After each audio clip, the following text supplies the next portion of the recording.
Dans le podcast cette semaine, on discute avec Étienne Mineur de jeux de rôle, jeux de société et d'intelligence artificielle. The beat of the drums echoes in the pulse beat of the young braves. Salut les joueuses, salut les joueurs, je suis Paul Gara, on se retrouve pour une nouvelle interview et je suis en compagnie de Étienne Mineur. Salut Étienne. Bonjour. Comment tu vas ? Un peu fatigué aujourd'hui, mais très très bien. Voilà. Ouais. Une journée longue, voilà. On a une journée longue. Ouais. Tu viens d'où là ? Alors j'étais dans une agence, c'est une école pour tout vous dire de design et on a parlé intelligence artificielle pendant 9 heures, surtout moi.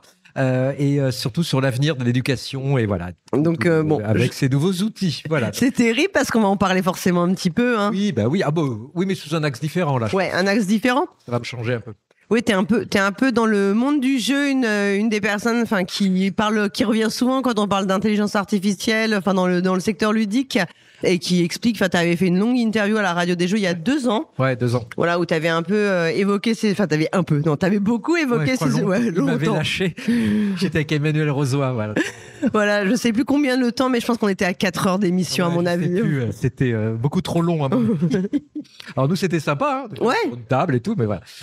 On va commencer par parler un peu de ton parcours de joueur, même si tu l'avais aussi un petit peu expliqué. Au tout début, toi, t'as commencé un peu par le jeu de rôle.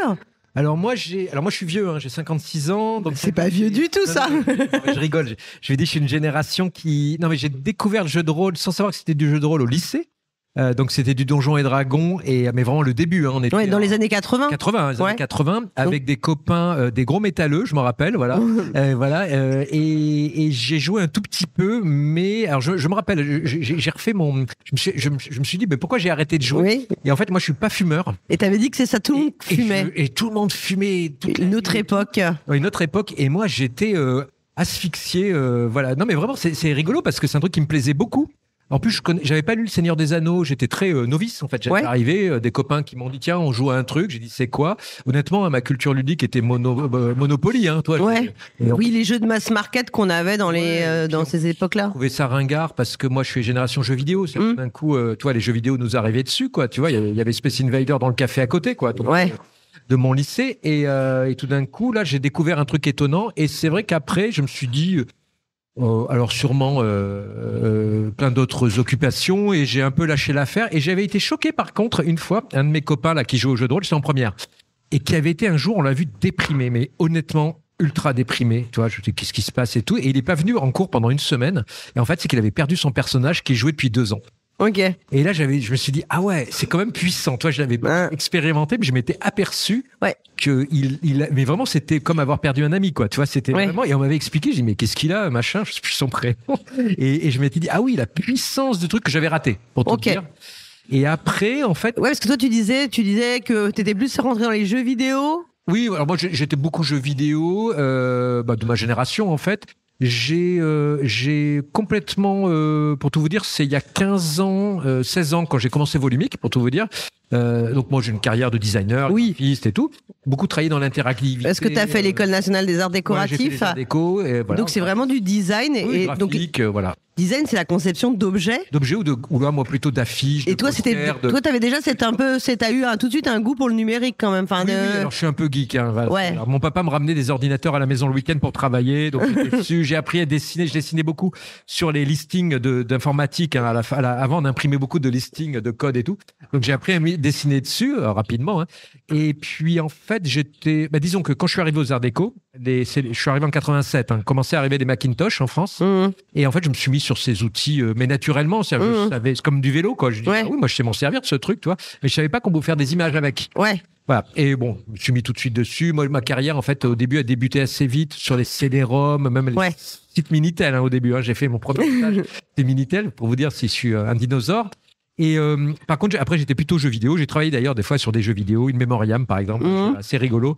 Et après, j'ai continué dans le numérique, beaucoup, les sites web, dans plein d'installations vidéo. J'ai beaucoup de faits vidéo et tout. Et en fait, il y a 16 ans, exactement, 16-17 ans, je suis revenu au papier. J'en ai eu marre. En fait, c'est l'arrivée des sites de e-commerce, hein, pour tout vous dire. Okay. En tant que directeur artistique, moi, je trouvais plus ma place. Alors, j'étais très bien payé, hein, pour tout vous dire. Mais j'ai trouvé ça moins créatif, moins intéressant. Donc rapidement, moi j'ai pas du tout joué aux jeux de société, honnêtement, ni aux jeux de rôle. J'ai totalement arrêté. Et c'est pour la petite anecdote, alors moi j'ai fait les Arts Déco et aux Arts Déco, c'est pas loin de la Sorbonne et à côté il y a Descartes. Ouais, il y avait les boutiques un peu mythiques, un peu mythiques, comme l'œuf cube et tout. Et je passais souvent devant. Et je suis jamais rentré en fait. Je dis bon bah ça a l'air rigolo ce truc. Si je lisais jeux et stratégie et tout. Ouais, quand même. C'est-à-dire que je lisais les magazines de jeux de société sans jouer. Ça c'est pas mal. Hein. Bon, je pense que j'avais pas de copains qui jouaient, voilà, mais ça m'a toujours intéressé en fait. J'adore les mécaniques ludiques. En fait. Quelque part, tu avais quand même eu un goût pour ce qu'était le ludique en général, voilà. Jeux de vidéo, pardon, beaucoup.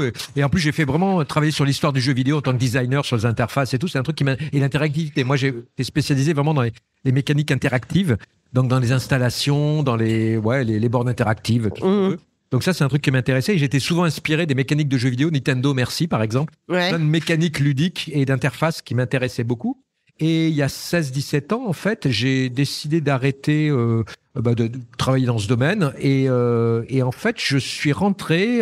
J'avais envie de revenir au papier. Ouais. Et, à la matérialité, finalement. Exactement. Moi, j'ai toujours appris à faire des livres, des couvertures de bouquins, des posters, des images. Enfin, voilà. Et en fait, alors c'est pas de la jalousie, mais ma femme a fait les mêmes études que moi. Et elle est au Centre Georges Pompidou et elle fait plein de catalogues, d'affiches et tout.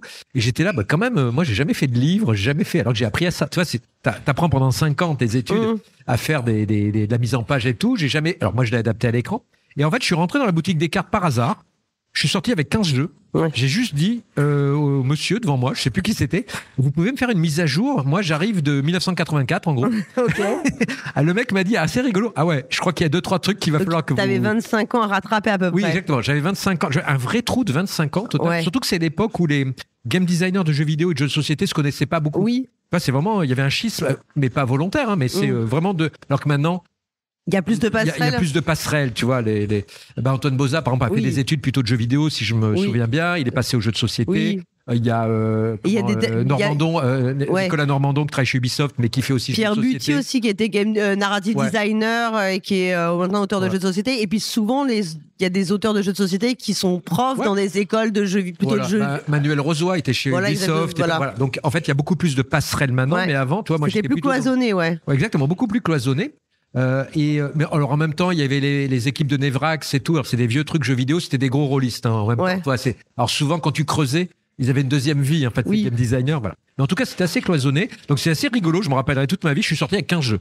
Ok. Mais vraiment, le mec m'a fait un résumé. Et donc là, ça a été à rattraper tout le retard. C'était il y a 16-17 ans et je me suis mis à jouer tout seul d'abord. Enfin, non, mais juste, je me suis vraiment comme quelqu'un, je sais pas, qui se fait une bibliographie, tu vois, qui s'installe, qui dit voilà, je sais pas, je dis n'importe quoi, je vais étudier la philosophie, quels sont les 15 bouquins de philosophie à lire tu vois, pour les nuls. Voilà.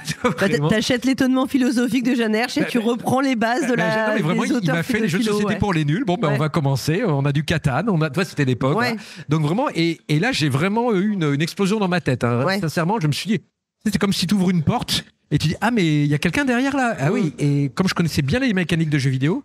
Et puis après, j'ai rencontré des gens de jeux. Et du coup, quand tu te remets à jouer aux jeux de société, ce qui t'intéresse, c'est aussi la matérialité. Exactement, c'est l'objet. Parce que en tant que designer, toi, t'es designer, donc je comprends aussi que t'as forcément un intérêt pour l'objet qui est encore plus fort, peut-être, qui est en tout cas aussi important que pour l'abstraction que sont les mécaniques. Exactement. Moi, d'abord, je suis venu par l'objet et par le visuel. Ouais. Parce que c'est ça qui m'intéressait. Honnêtement, le visuel, il y a 17 ans des jeux de société, c'était un peu dur. Vraiment, parce que c'était des copains qui passaient chez moi, ils me disaient c'est marronasse ces trucs là, vraiment il y a une esthétique très très forte et très marquée, pas toutes, hein. Mais d'ailleurs c'est quoi, c'était l'incroyable jeu Tokaido par exemple, qui a fait un changement tout d'un coup, une pochette blanche, une couverture blanche, non mais honnêtement c'est super important. D'ailleurs le jeu était très très très très bon jeu, mais en plus graphiquement dans les rayons, il y a une identité visuelle qui est reconnaissable en fait. Exactement, donc ça c'est quelque chose qui m'a beaucoup plu et surtout j'ai été très fasciné, mais vraiment fasciné par pour tout vous dire, un des premiers jeux où j'ai eu un gros choc, c'est Battlestar Galactica. Ouais, tu dis que c'est ton jeu préféré de toute façon. Parce que j'y ai rejoué il y a pas longtemps. Bon, je me tairai sur ce qui s'est passé. Tu t'en perds un peu maintenant? Non, c'est pas ça. Je me suis trompé dans la distribution des cartes au début sur les Cylon et les voilà. Et donc j'ai foutu en l'air moi-même la partie parce qu'il y avait beaucoup trop de Cylon que de ils se reconnaîtront ceux qui me quitteront. Voilà, mais je vais en refaire avec mes fils. C'est super drôle parce que j'ai commencé à 16 ans puis mon fils a 16 ans. Ouais. Donc j'ai joué avec lui et alors 2 choses sur Battlestar Galactica, j'étais un grand fan de la nouvelle série. pile il y a 20 ans. Hein. Donc je connaissais vraiment... Celle de 2006. Oui, bien sûr, pas la vieille. Hein. La vieille était très très dure. Avec même. Le chien robot, là. Même moi, à 12 ans, je sais plus, quand je l'ai vu à 14 ans, j'aimais bien sûr Star Wars. Et même à 12 ans, j'étais là, c'est quoi ce truc? C'était un peu dur. Mais la nouvelle saison était vraiment incroyable. Il faudrait que je la revoie, mais honnêtement, je la trouvais très intéressante. Et j'ai joué à ce jeu avec des joueurs et vraiment, j'ai eu, ça durait 4 heures. J'ai l'impression que ça durait 10 minutes. Et tous autour de la table, je crois qu'on était 2 en n'ayant pas une grande culture de jeux de société. On est vraiment ressortis, je me rappelle, en disant mais c'est incroyable, je viens de vivre un truc de fou, parce que beaucoup même plus puissant qu'un jeu vidéo pour moi en tout cas, parce que il y a pas de vidéo, il y a pas de... Oui, puis t'as les gens en face de toi en fait, donc t'as tout le social, il est vraiment présent en fait. Et d'ailleurs c'est pour ça que je pense que j'adore les jeux avec des espions. Tu vois, The Thing par exemple, c'est un de mes jeux préférés. Toutes ces mécaniques de jeu dérivées de Battlestar Galactica. Donc de fait t'es moins fan de jeux de gestion ou de jeux à l'allemande. Ah non. C'est plus anecdotique pour toi, Au secours, les jeux de comptable, au secours. Donc, désolé pour ceux qui m'écoutent. Non, mais j'ai ma vie, je suis responsable d'une société. D'ailleurs, voilà, je vais me débrouiller autrement que cette société, mais je bosse en fait, tu vois. Et si quand je joue, je me retrouve mes problèmes de tableur Excel. C'est bon, mais c'est personnel ce que je dis. C'est rien contre les jeux de société. Moi qui fais de la fiscalité, je trouve ça très très cool en fait de retrouver mes petits problèmes. Dans les règles, il y a plein de juristes d'ailleurs dans les domaines. Claude de Funforge, avec qui je joue souvent, c'est un juriste, tu vois. Et son fils aussi d'ailleurs est avocat, je crois. Voilà, c'est assez rigolo des gens de juristes qui jouent avec les règles et les lois. Voilà. Je pense que c'est un kiff particulier. Mais moi, j'adore les jeux d'identité cachée ou de stratégo par exemple. C'était vraiment un choc. Alors je connaissais avec tout ce qui est du coup des informations cachées, où il y a des informations cachées, ça rajoute du bluff que je trouve vraiment moi en tout cas ça me touche personnellement. Et surtout les jeux où tu te crées une histoire, toi par exemple où tu as de la narration émergente en fait. Exactement. C'est-à-dire que il y a pas une histoire, c'est pas un jeu narratif à proprement parler.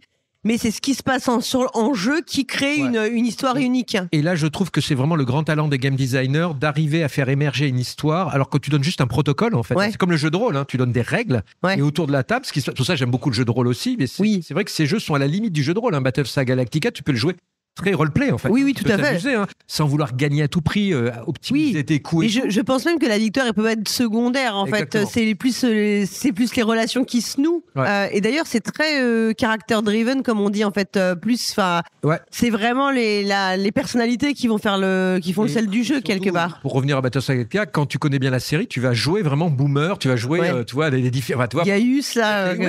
Baltar, c'est génial. Moi, j'avoue, j'avais détesté la série et le personnage de Gaius était absolument insupportable. J'avais envie de lui c'est mon héros. Moi, c'est mon héros. Non, mais je rigole. C'est vraiment l'horrible personnage. Il est horrible. Il a juste créé un génocide. Oui, voilà, c'est ça. Il aime bien la fille blonde. C'est ça, voilà, c'est ça. En gros, il pense qu'à lui et tout. Voilà, non, mais voilà. Et en tout cas, ces mécaniques de jeu, en fait, ça m'a vraiment étonné parce que juste avec du papier, en gros, on arrive à avoir, en tout cas pour moi, une émotion beaucoup plus forte qu'on peut retrouver dans les jeux vidéo des fois, mais sur 40 heures.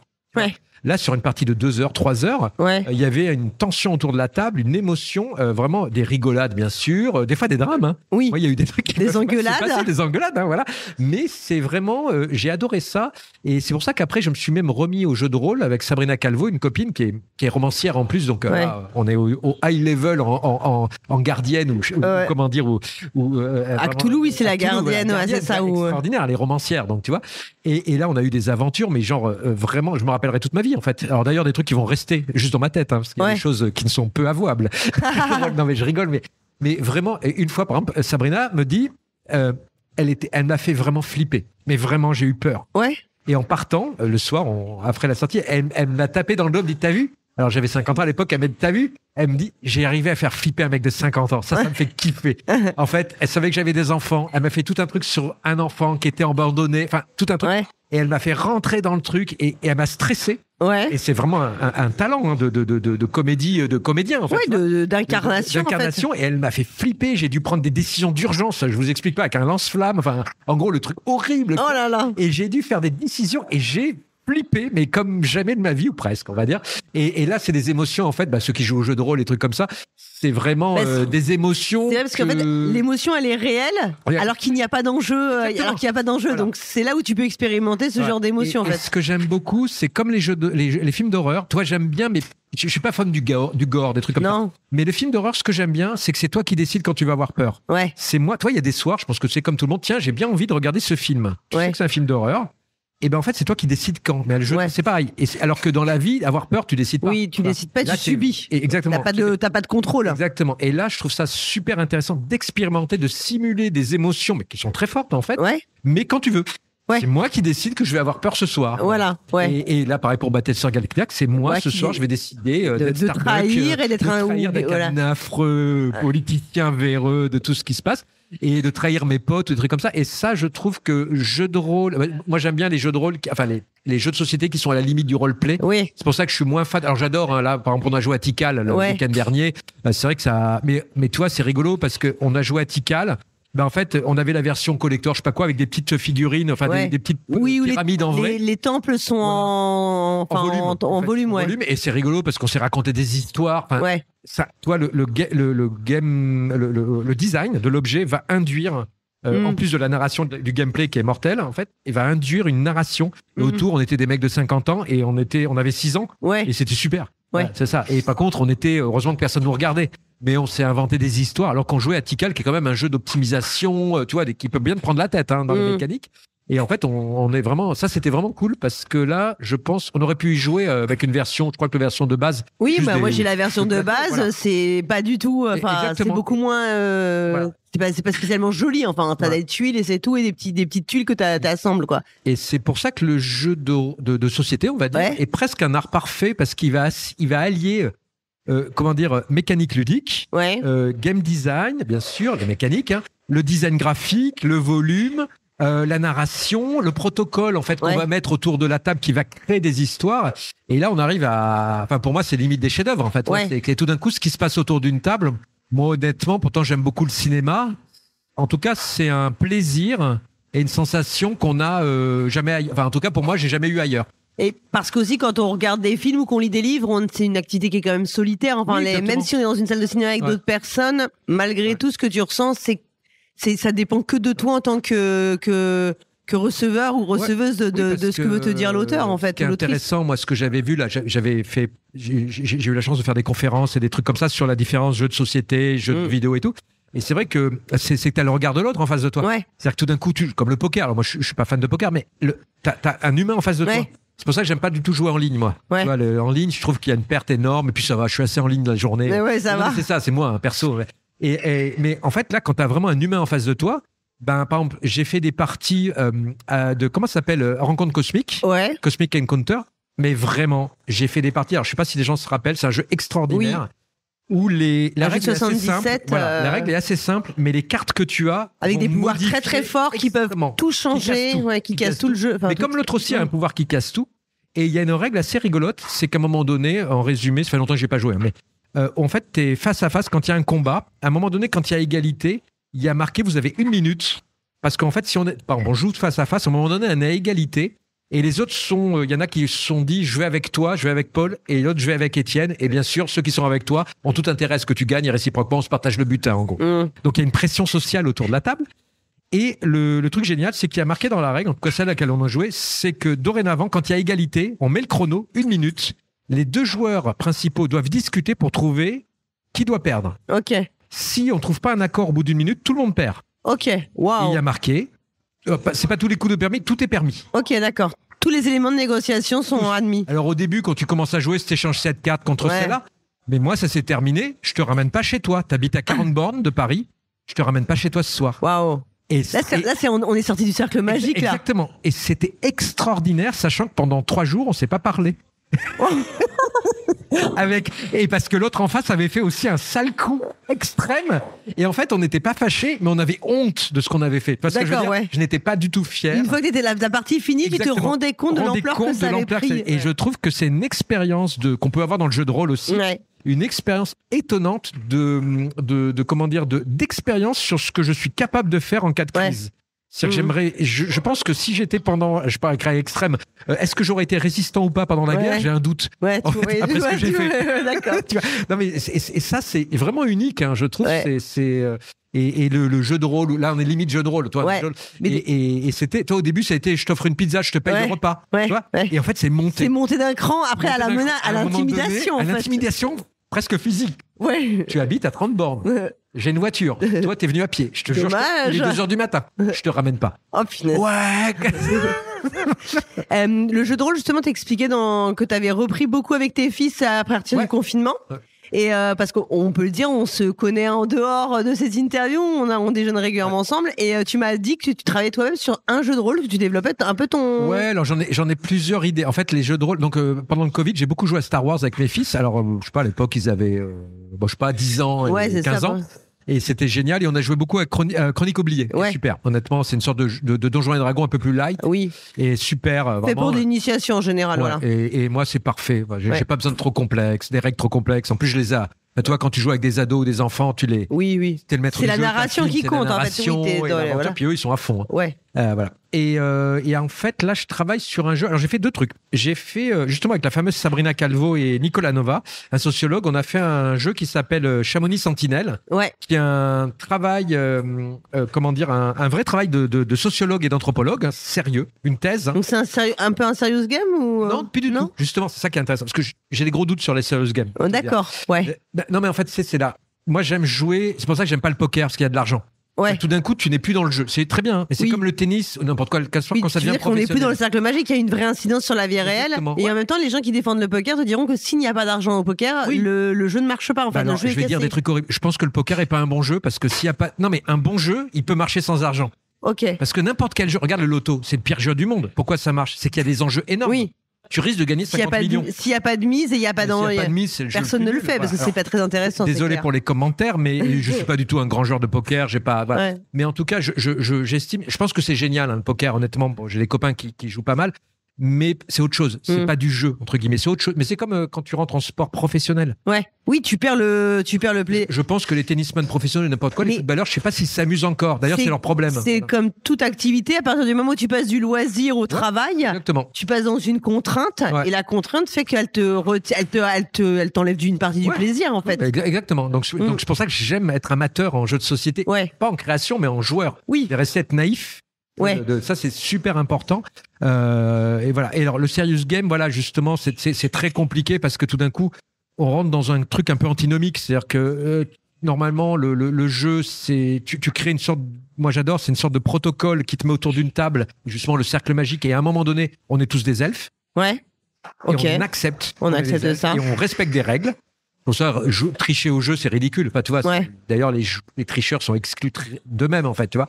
Et en fait, ce qui compte, c'est l'expérience et justement les bons jeux de rôle ou les bons jeux de société, c'est ce talent. Toi, tu parlais d'Eric Lang, là, pas longtemps, ce talent d'arriver à juste quelques règles, à arriver à créer une histoire qui se génère d'elle-même. C'est quand même un talent extraordinaire. Mais c'est comme les films de David Lynch ou des trucs comme ça. C'est-à-dire que tout d'un coup, t'as ce film, il te montre des choses et personne n'a compris la même chose. Non, mais... Oui, si on confronte les points de vue, on n'a pas le même. Non, moi, j'ai pas du tout vu ça. Mais si, ça parle de sexualité. Ah, mais non, pas du tout, j'ai pas vu ça. Tu vois. Voilà. Mais, et ça devient intéressant et c'est un vrai talent parce que chacun a aimé. C'est ça. C'est parce que... Et pas pour les mêmes raisons, finalement. Et ça, c'est vraiment un grand talent. Et pour revenir à ta question que j'ai oubliée, c'est le jeu de rôle. Donc, avec Chamonix Sentinelle, Nicolas a créé une thèse, pas une thèse, un travail sur à quoi pourraient ressembler les Alpes en 2105, le réchauffement climatique, sachant que les Alpes et surtout le Chamonix, c'est l'endroit où le réchauffement climatique est le plus visible. Parce que la mer de glace, elle a disparu. On est à la fin. Il y a des montagnes qui se sont écroulées et tout, voilà. Et en fait, l'idée, c'est beaucoup en ce moment dans la science-fiction contemporaine, par exemple, toi, les éditions de La Volte pour qui je travaille souvent, on est dans le hop punk ou le solar punk, c'est-à-dire qu'on n'est plus dans la dystopie. C'est-à-dire que les jeunes auteurs de science-fiction, ou plus vieux, c'est pas grave, mais ont compris que la dystopie, c'est qu'à un moment, on est dans un monde un peu compliqué et qu'il faut proposer des imaginaires souhaitables. D'accord ? Mais même en tant que designer, moi je trouve ça très important de proposer et pas de rester sur ces news en disant gna gna gna, on va mourir, c'est horrible. Enfin, tu vois, je rigole là-dessus, mais c'est vraiment ça. Quand tu ouvres la télé, tu es toujours sur des trucs. D'ouvrir d'autres perspectives, finalement. De trucs qui tournent en boucle, et voilà, c'est horrible. Et surtout, toi, moi, je suis en contact beaucoup avec des étudiants, et on a une génération.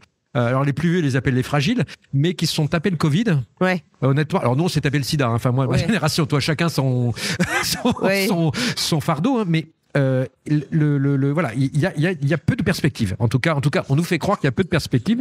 Et une des professions, par exemple, quand je dis profession, des gens qui travaillent par exemple sur la science-fiction, c'est certains on dit nous on veut faire développer un imaginaire, et les jeux de société peuvent le faire aussi, les jeux de rôle beaucoup. Un imaginaire beaucoup plus positif et souhaitable pour imaginer le futur. Parce que si tu écoutes, je sais pas, si tu ouvres le journal ou tu écoutes la radio, honnêtement, si tu as 16 ans, là, en ce moment, tu vois pas trop de perspectives, en fait. Hein, c'est compliqué.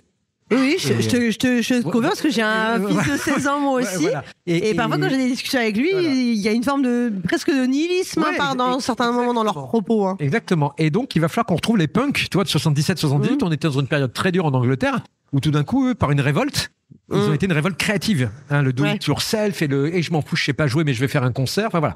Et il y a eu une sorte d'euphorie créative très violente et punk. Hein. Justement, moi j'adore, pour tout vous dire. Et non, mais qui est vraiment, je m'en fous, je sais pas jouer, mais je m'en fous en fait. Ouais. Je vais jouer. C'est ce que je veux en fait. C'est ce que je veux d'abord. Voilà, j'ai pas besoin d'avoir appris le solfège et tout. Et après, ce qui est intéressant, c'est que se développe une culture et toute une manière de penser comme ça. Et je pense en ce moment, on est dans une période charnière et qui est très importante. Et Nicolas, par rapport à ça, Nicolas Nova, et qui malheureusement est décédé à Noël, là, brutalement, hein, c'était vraiment un choc pour moi, et très jeune, 47 ans. Et en fait, on est parti sur cette idée d'imaginer un futur souhaitable pour les Alpes. Et en discutant, il avait fait une thèse, une étude de sociologie, très très sérieuse, et avec Sabrina, qui est romancière et autrice aussi de jeux, et on s'est dit, mais en fait, le meilleur truc pour faire émerger des idées autour d'une table, c'est le jeu de rôle.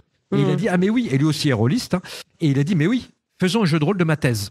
Et donc le contenu est vraiment, alors j'ai pas fait le contenu, je peux le dire, est vraiment incroyable parce qu'on passe de moins 4000 ans à plus 2100 au Chamonix, donc jusqu'en 2023. Tout est réel. Et après, c'est de la spéculation, pas positive, béate, mais qui pourrait être souhaitable. Il y a des zadistes, il y a des corporations, mais il y a toujours le Tour de France en 2042. Non, mais il y a toujours de l'alpinisme.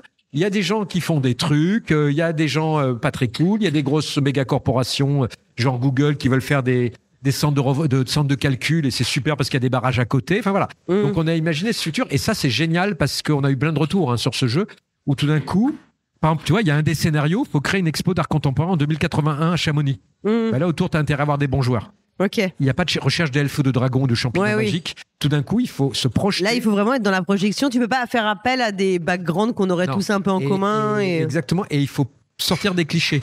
C'était ça l'idée, c'était de faire émerger des idées autour d'une table. Et pour tout te dire, il le donne beaucoup à des politiques aussi que ça intéresse. Parce que justement, pour faire émerger des idées. Et donc, et c'est un vrai jeu. C'est-à-dire qu'on ne dit pas que c'est un serious game. Non, on est vraiment là pour jouer. Il n'y a pas de velléité éducative. Surtout pas. On n'en parle pas. Et c'est éclatez-vous. Nous, on s'est éclaté avec les jeux, parce qu'on l'a beaucoup testé, pour te dire, avec des étudiants beaucoup et tout. Et on a beaucoup joué là-dessus. Voilà. Et après, l'autre jeu, moi, sur lequel je travaille, alors c'est un fantasme. C'est Alcatraz. Oui, Alcatraz, c'est toujours. Alors, Alcatraz, ça fait pas rêver, c'est une prison. Non, mais c'est le. Et là, je suis vraiment avancé, là. Il y a récemment, parce qu'en fait, je fais ça pendant mes vacances. Mais c'est un jeu de rôle à la lisière du jeu de société. C'est-à-dire que c'est un jeu de rôle où en gros, c'est très pulp, très Cthulhu-esque, à peine, mais quand même. Ça se passe en 1934 à Alcatraz. Ça commence à Las Vegas. Voilà. Et en fait, c'est un jeu qui est basé qu'avec des cartes à jouer. Et il y a une partie d'informations cachées, parce que ça, j'adore. Et en fait, le maître du jeu ne connaît pas toutes les informations, parce que les joueurs ont certaines informations qui ne sont pas obligés de dévoiler, parce qu'en fait, il y a un mécanisme de cartes, presque de deck building dans un jeu de rôle. Et à un moment donné, il y a certaines parties, n'importe quoi, à un moment donné, tu vas looter, en gros. Enfin, toi, tu vas prendre des informations et tout. Le joueur va prendre des cartes. En fait, le maître du jeu ne sait pas ce qu'il a comme carte. D'accord. Voilà. Et j'ai commencé à le tester. Là, je suis vraiment... c'est pas embryonnaire, parce que ça y est, j'ai mon scénario, mon truc. Et puis, ça fait un moment que je travaille. Et j'utilise en ce moment beaucoup les IA.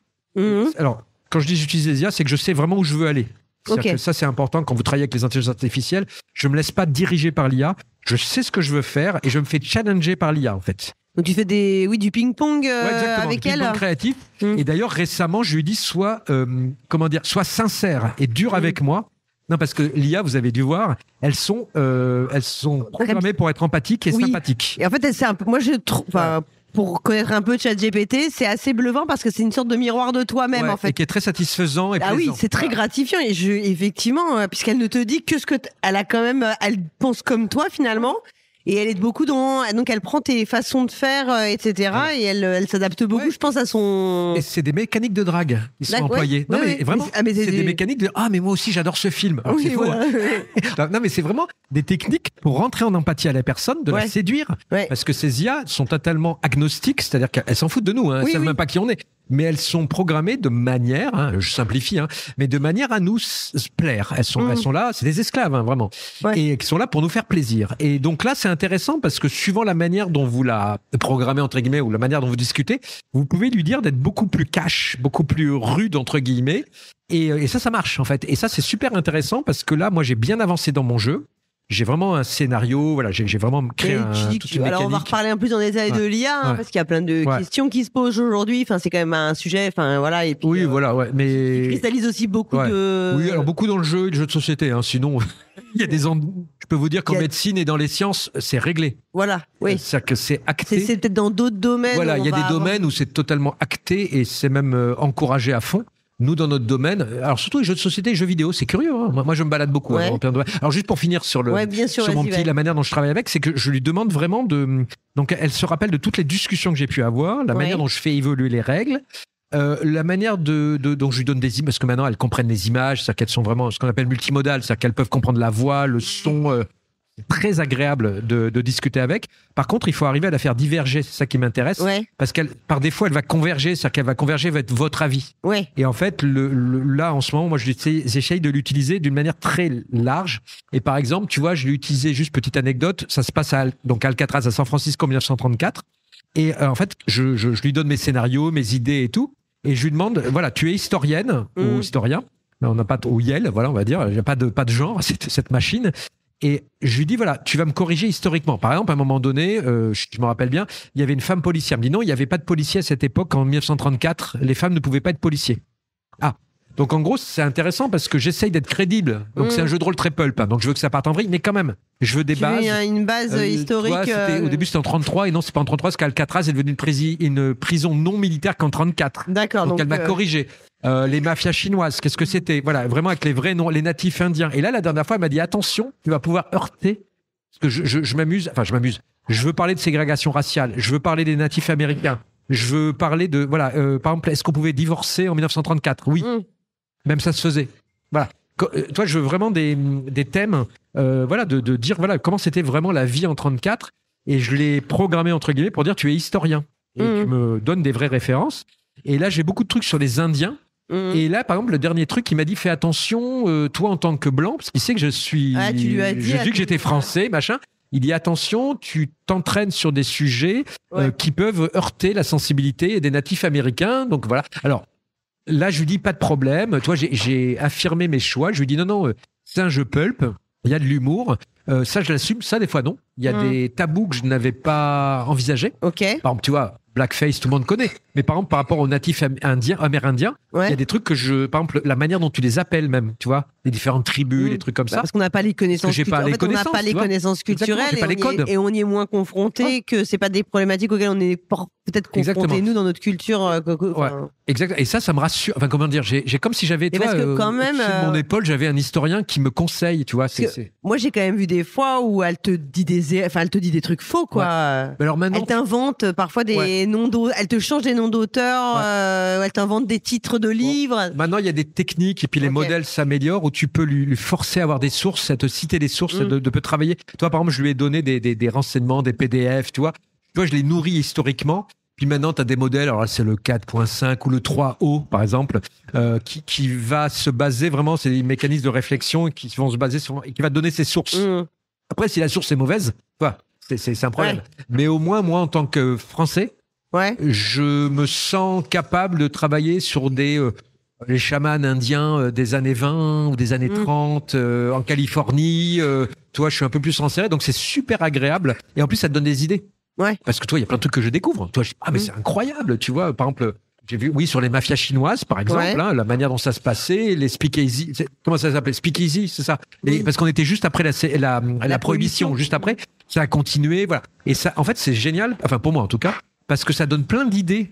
C'est-à-dire que ça te donne plein de ressources et tu dis mais c'est génial de faire. Et puis tu peux lui poser une question. Mais en fait, à cette époque, par exemple, juste pour finir, en 1934 ou 33, à quoi ça ressemblait Miami, pas Miami, Las Vegas. Las Vegas. En fait, c'était un village, quoi. Ouais. Tu vois. Et puis comment c'est arrivé ces casinos et tout. Et donc il va me synthétiser ces infos. Et comme il sait de quoi je parle, comme il sait que je suis en train de faire un scénario de jeu de rôle, il me dit tiens, ça pourrait t'aider. Ça pourrait t'aider ou ça voilà des pistes. Et c'est moi de choisir. C'est pour ça que sur les IA, c'est moi qui choisis. Oui. C'est-à-dire que l'IA va proposer et c'est moi qui fais mes choix. Et par exemple, tu vois, elle m'a fait un trigger warning, comme on dit, sur les natifs américains. Je lui dis non, ça je l'assume.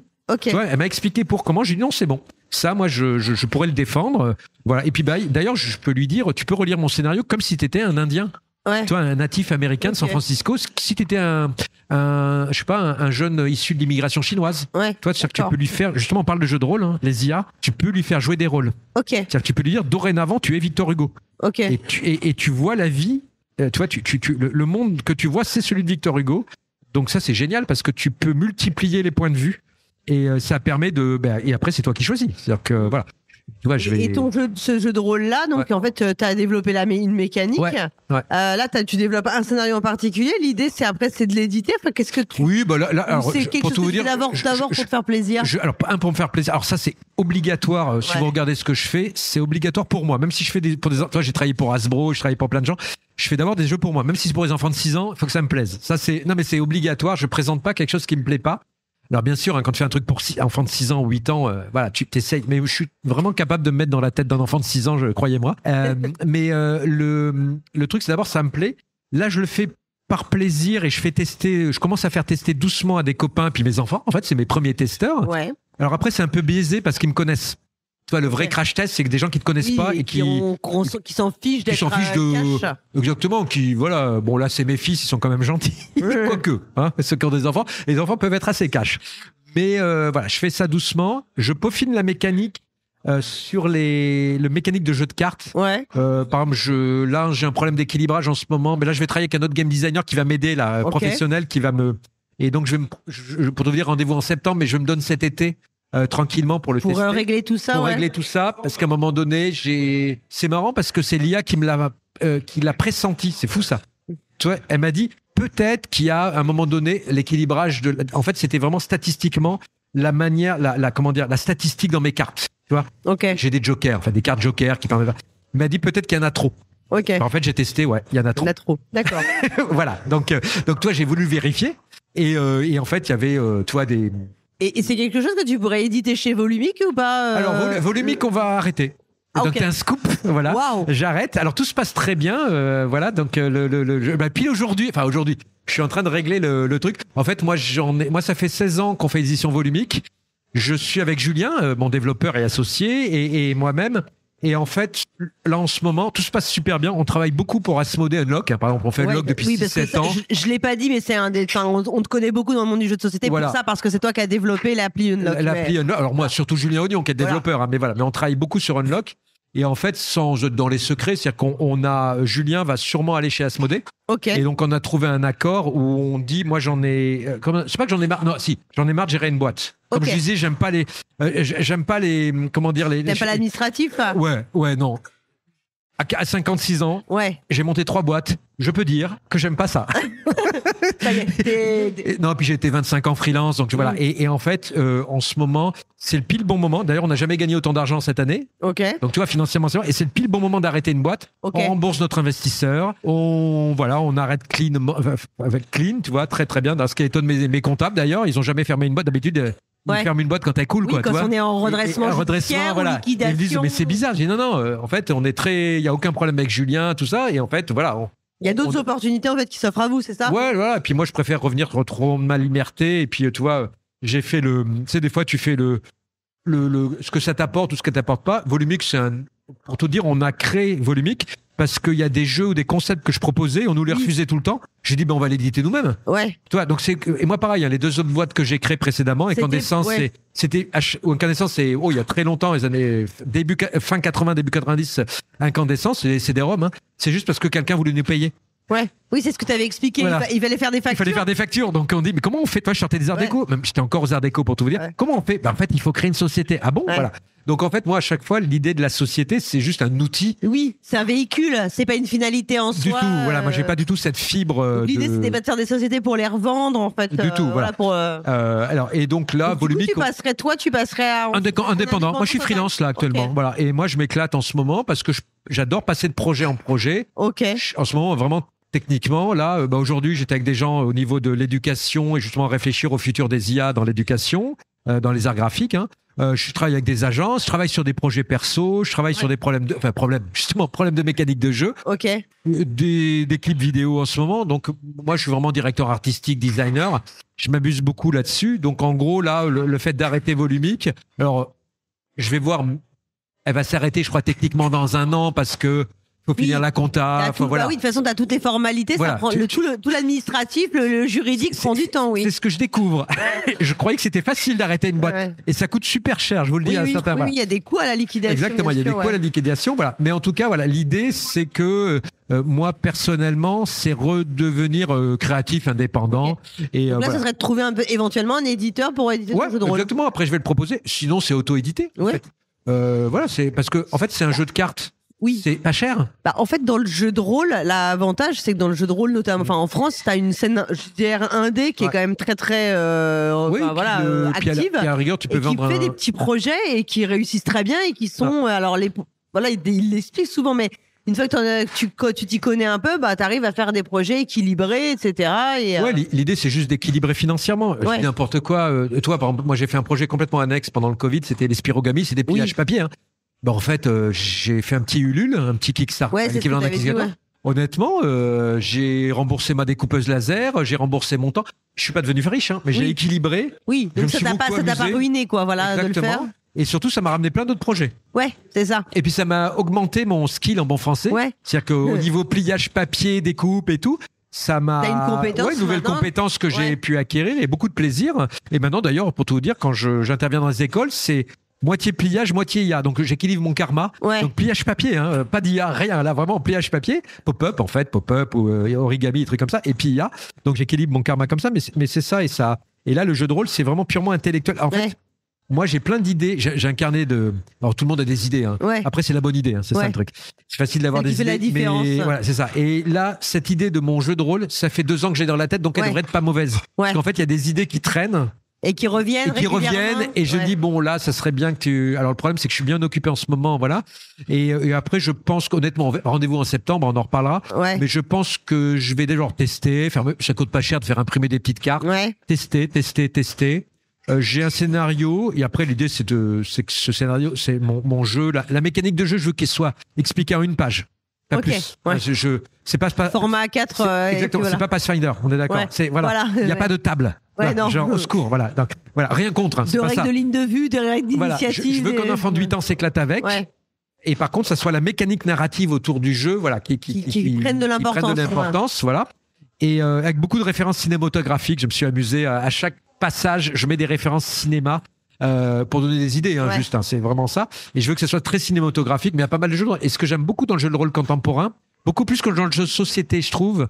Tu vois, le jeu de rôle contemporain, je connais pas tout, mais je trouve que ça permet beaucoup plus d'expérimentation parce que c'est pas très cher à faire. À la rigueur, tu mets un PDF à 5 €. Mais oui. En fait, t'as beaucoup plus de diversité aujourd'hui dans les propositions. Alors que le jeu de société. Alors que dans le jeu de société, comme t'as la question de la production de l'outil, t'as un investissement quand même de production et c'est quelque chose qu'on remarque que l'expérimental dans le jeu de société reste. Marginal en fait. Voilà. Et en tout cas, est très et pas si facilement accessible et peut pas vraiment toucher un public un peu plus important, quoi. Exactement. C'est comme le cinéma, ça coûte cher. Ouais. Alors que faire un petit clip sur YouTube, il y a plein d'expérimentations incroyables. Ouais. Et ce que j'aime bien dans le jeu de rôle, c'est ça. C'est que tu sais que c'est une niche. Il n'y a pas de problème. Toi, moi, je suis typographe de formation. Laisse tomber la typographie. Je crois qu'en France, il y en a 5 personnes qui en vivent. Toi. C'est vraiment. Mais c'est un domaine expérimental parce que tu sais que tu peux te permettre. Comme il n'y a pas d'argent en jeu. Vas-y, quoi. Enfin, vas-y, lâche-toi. Toi, c'est pour ça que j'aime bien le punk. Parce que je trouve que le jeu de société est très punk. Entre guillemets, attention, la définition de punk, c'est vraiment do it yourself. Ouais. C'est vas-y, fais-le.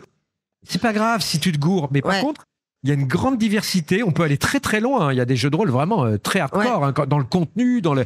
Moi, le bleeding et des trucs comme ça. Waouh, les trucs que je joue pas, hein, mais je trouve ça super intéressant. Alors que le jeu de société, puisqu'on rentre où le ticket d'entrée est beaucoup plus cher, et je comprends à 100%. C'est que très très vite, il faut fabriquer une boîte, il faut le distribuer. Tu peux faire un proto assez facilement. Exactement. Mais après, pour en faire l'objet final, là, ça nécessite un peu plus d'investissement. Exactement. Et donc, il y a beaucoup moins de risques. Et donc, ça se normalise. Mais même graphiquement. Oui. Toi, graphiquement, honnêtement, le jeu de société, il est normé. Alors, et bien sûr, il y a des exceptions. Hein. Il y a des super illustrateurs. Il n'y a pas de problème. Mais c'est assez normé. Quand vous rentrez chez Descartes ou Love Cube ou qui vous voulez, en tant que graphiste, quand vous regardez les coups, vous dites ah oui. D'ailleurs, moi, j'ai fait un jeu il y a 7-8 ans qui s'appelait World of Yo. On a fait tout de A à Z. C'est le premier jeu au monde, je ne savais pas.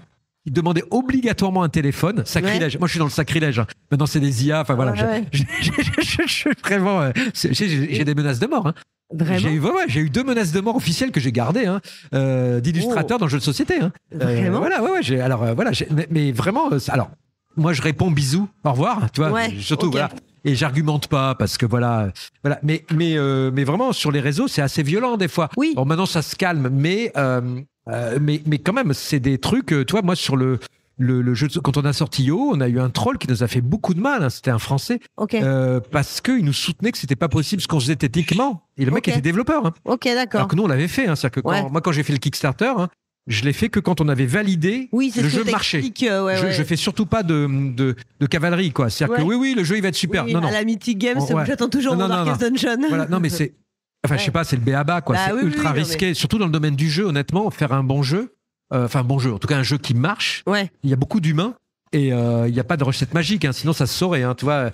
Et donc on a fait ce jeu, et donc moi je me suis déjà confronté à ça. Ça va, j'ai l'habitude et j'argumente gentiment. Hein. Je suis pas dans la surenchère, mais il faut savoir le gérer, surtout quand c'est ton bébé. Hein. Je veux dire, tu vois, World of Yo, c'est vraiment mon bébé. C'est moi qui ai eu l'idée. Alors après, on était 10 ou 20 à travailler dessus. À la base, c'est mon idée. Le concept, il vient, c'est toi qui l'as eu.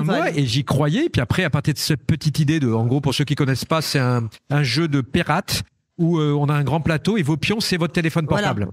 J'ai eu une idée il y a très longtemps. D'ailleurs, c'est en voyant mon fils jouer, qui a 22 ans maintenant. Voilà, t'expliques que t'as vu ton fils jouer avec le téléphone qui était éteint. Qui était éteint, mais il jouait comme une petite voiture. Et j'ai dit, tiens, c'est rigolo, comme un avion, je crois. Toi, il jouait, Et j'ai dit, tiens, c'est marrant d'utiliser le téléphone, non pas pour l'objet, pour l'écran, mais pour l'objet en lui-même.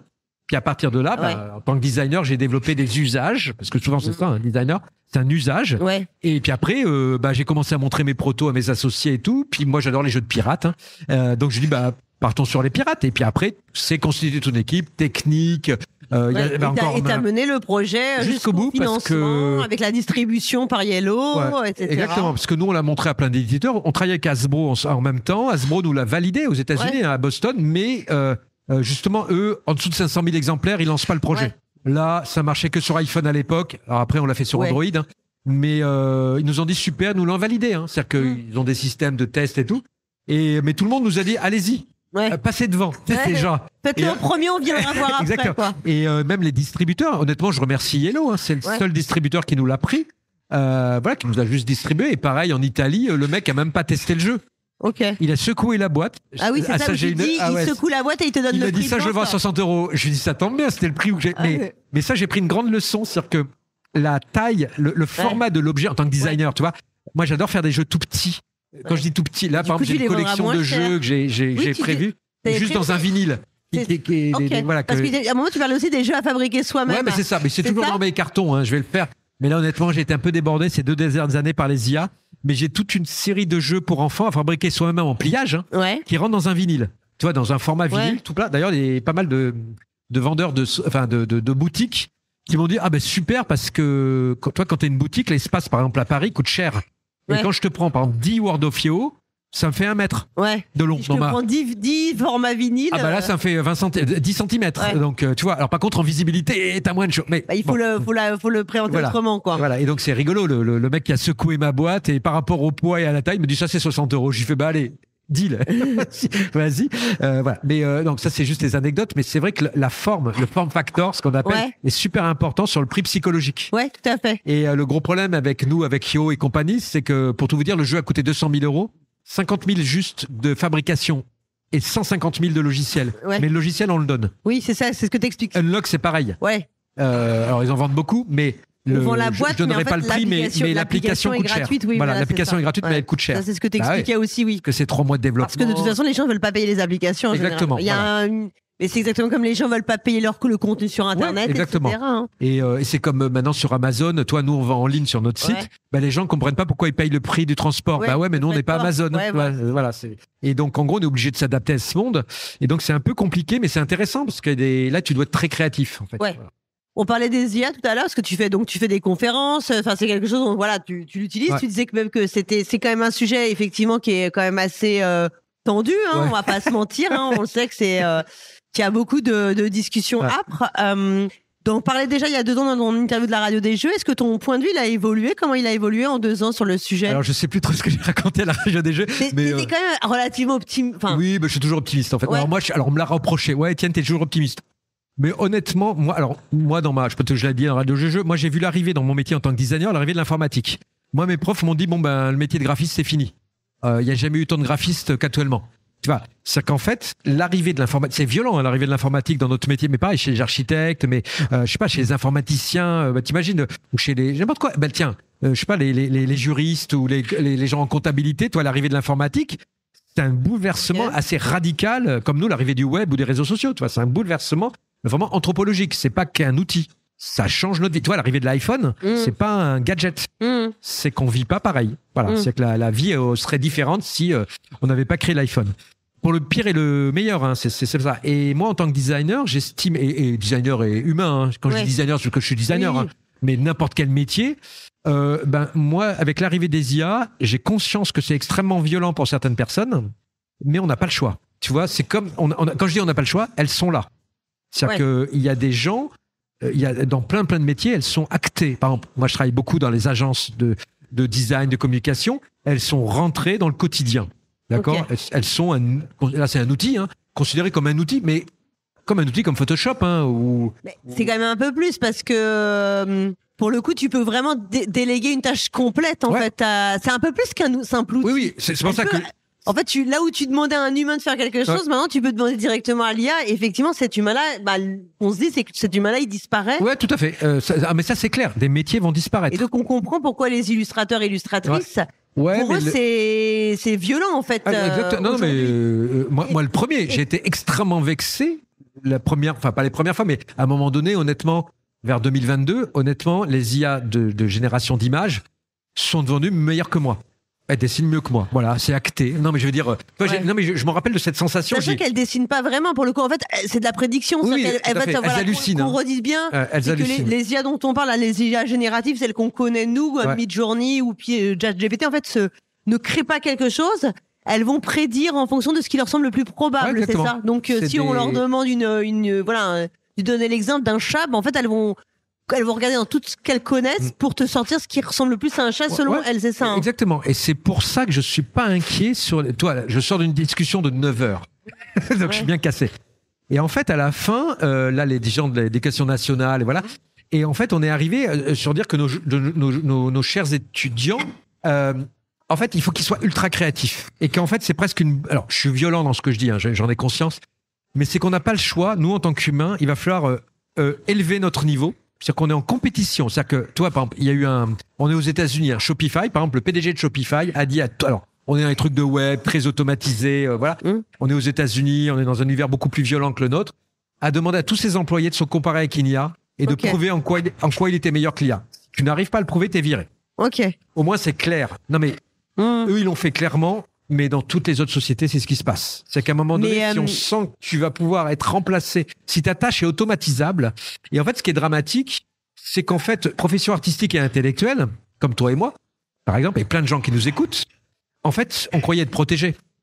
Tu vois ce que je veux dire? On se dit, c'est plutôt le mec à la caisse automatique ou des boulots un peu répétitifs qui vont être remplacés. En fait, et de fait, du coup, il n'y a pas le même. La lutte sociale, elle n'est pas la même parce qu'aujourd'hui, de toute façon. C'est les cols blancs qui sont attaqués. Ouais. D'où certaines réactions très violentes. Toi, les journalistes, ils sont en panique. En vrai. Mais tu dis, on va devoir se comparer aux humains. Aux IA. Sachez que Paul Gara est une IA. Bien sûr, oui, parce que sinon sachez qu'elle n'existe pas. Je n'existe pas, je n'ai pas vraiment moi. Et je parle depuis 1 heure avec quelqu'un qui n'existe pas. Voilà. On va devoir se comparer aux IA. Et justement, moi, on m'a expliqué aussi qu'il y avait une vraie difficulté qui était liée à l'IA, mais pas que, mais à tout ce qu'est le numérique. C'est que on est objectivement devenu très esclave de ces technologies. On est un peu rendu paresseux sur certaines choses. Parce qu'en fait, on n'a plus besoin de se souvenir des choses puisque tout est dans nos téléphones. On n'a plus besoin de se souvenir des numéros de téléphone, par exemple. On n'a plus besoin de se localiser dans l'espace puisqu'en fait, on a tous des GPS. Et que justement, le problème, c'est qu'on a à terme, pour notre développement cognitif, c'est pas forcément topissime en fait, et qu'on a. Comment tu réponds à ces arguments-là? Tout à fait. Alors tout à fait, parce que moi, je me rappelle en tant qu'étudiant, je me rappelais de 10 numéros, 15 numéros par cœur de téléphone. Hein. Oui. Voilà. J'avais une communauté téléphonique. Et sans difficulté. Et on savait se localiser. Je sais lire une carte, voilà.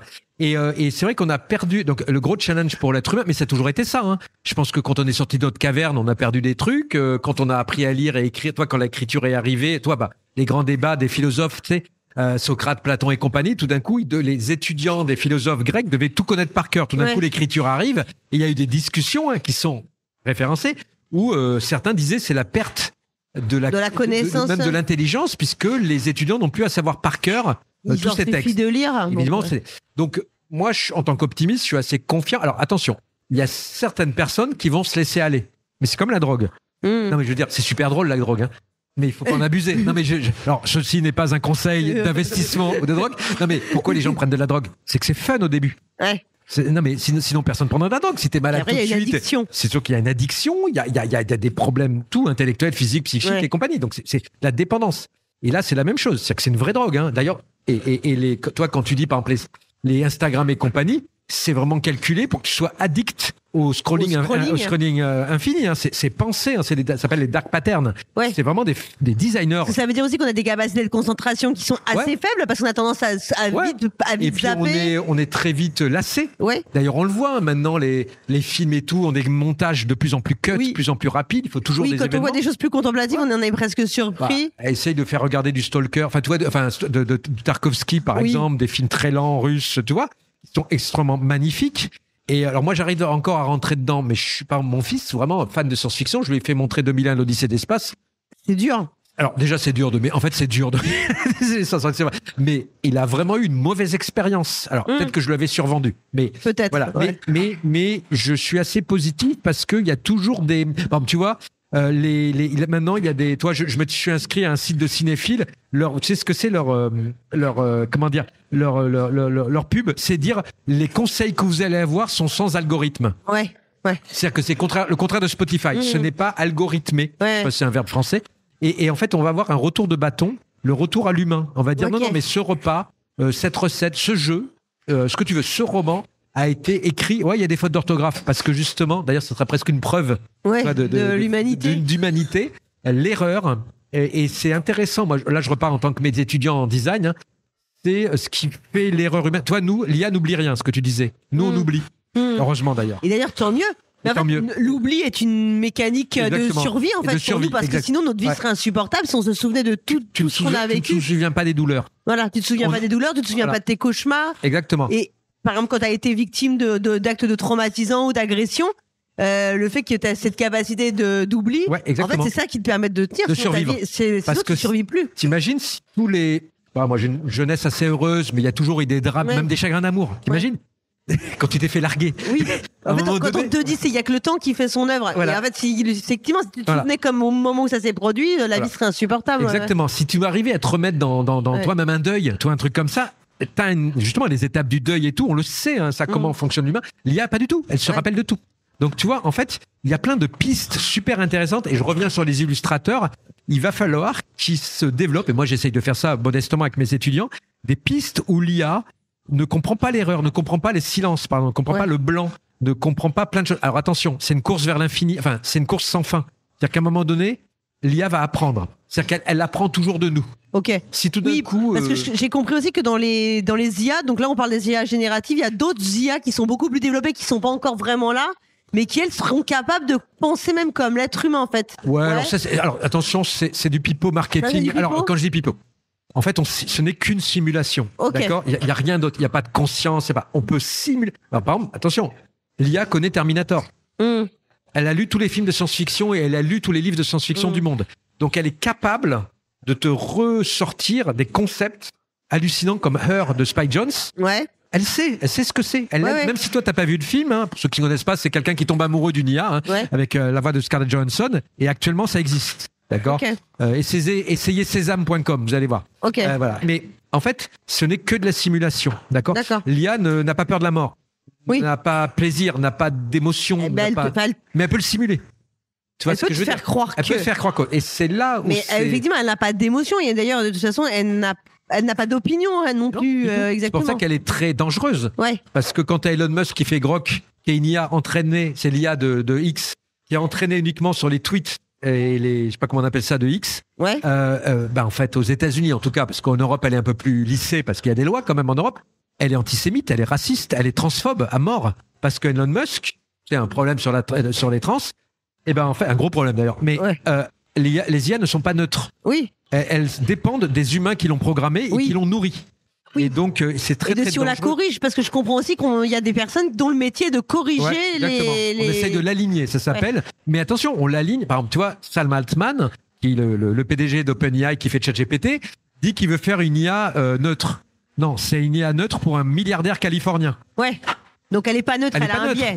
Mais nous deux, là, si on fait une IA, elle sera pas neutre. Non, elle est neutre pour des gens de France, blancs, voilà. Je sais pas quel âge t'as, mais moi j'ai 50, tu dois avoir un peu moins, beaucoup même.